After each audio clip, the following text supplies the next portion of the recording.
Triple கேல நான் பேசிகிட்டு இருக்கேன் உங்கள்கிட்ட.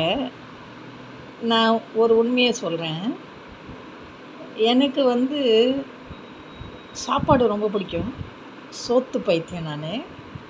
எனக்கு டான்ஸ் ஆட தெரியாது, பாட்டு பாட தெரியாது, யாரையும் ஏமாற்ற தெரியாது, பொய் சொல்ல தெரியாது, யார் மனசு கஷ்டப்படுத்த தெரியாது. எல்லாருக்கிட்டையும் சிரித்து நல்லபடியாக பேசிட்டு தான் இருப்பேன். அவங்களாம் எப்படியோ ஏமாத்துறாங்களோ இல்லை பொய் சொல்கிறாங்களோ நடிக்கிறாங்களோ அதுவும் எனக்கு தெரியாது. ஆனால் நான் அதை பற்றிலாம் கண்டுக்க மாட்டேன். நான் எதுக்கு சொல்ல வரேன்னா, நான் வீடியோ போடுறதெல்லாம் உங்களுக்கு பிடிக்குதோ பிடிக்கலையோ, ஏன்னா உண்மையை சொல்லப்போனால் எனக்கு டான்ஸ்லாம் ஆட தெரியாது. இல்லைன்னா நான் ஆடி உங்களுக்கு வீடியோ போடுவேன். எனக்கு தெரியாது, சத்தியமாக தெரியாது. பாட்டு பாடவும் தெரியாது. எனக்கு தெரிஞ்சது இந்த சோறு தான். நல்லா டேஸ்ட்டாக சாப்பிட்ணுன்னு நினைப்பேன். கொஞ்சமாக ருசிக்கு சாப்பிட்ணுன்னு நினைப்பேன். பசிக்கு கிடையாது, ருசிக்கு சாப்பிட்ற ஆள் நான். ஆனால் சோத்து பைத்தியம். மத்தியானத்தில் எனக்கு சோறு வேணும். மதியம் சோறு இல்லைன்னா என்னால் தூங்கவே முடியாது.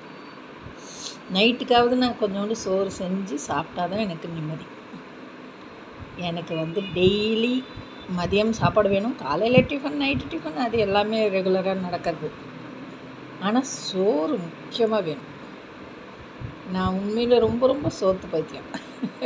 இது எதுக்கு சொல்ல வரேன்னா, உங்களுக்கு என்ன பிடிக்குதோ அதை நீங்கள் செஞ்சு சாப்பிடுங்க, சந்தோஷமாக இருங்க, ஜாலியாக இருங்க, எதை பற்றியும் கவலைப்படாதீங்க. எல்லாமே இங்கே தான் இருக்கும். நாம் மட்டும் போயிடுவோம். எதுக்கு மனசு கஷ்டம், எதுக்கு பொறாமை, பச்சரிப்பு, சண்டை சச்சரவு, வெட்டு குத்து, அடி தடி, பொறாமை, பிரச்சனைங்க, வெறுப்பு, இதெல்லாம் எதுக்கு? நல்லபடியாக சாப்பிடுவோம், நல்லபடியாக சந்தோஷமாக இருப்போம், நல்லபடியாக போவோம். இனிமேல் பிறக்க போகிறது கிடையாது, போக போகிறது உண்மை. அதனால் நல்லபடியாக சமைச்சி நல்லபடியாக சாப்பிடுங்க. உங்களுக்கு என்ன பிடிக்குதோ அதை செஞ்சு சாப்பிடுங்க.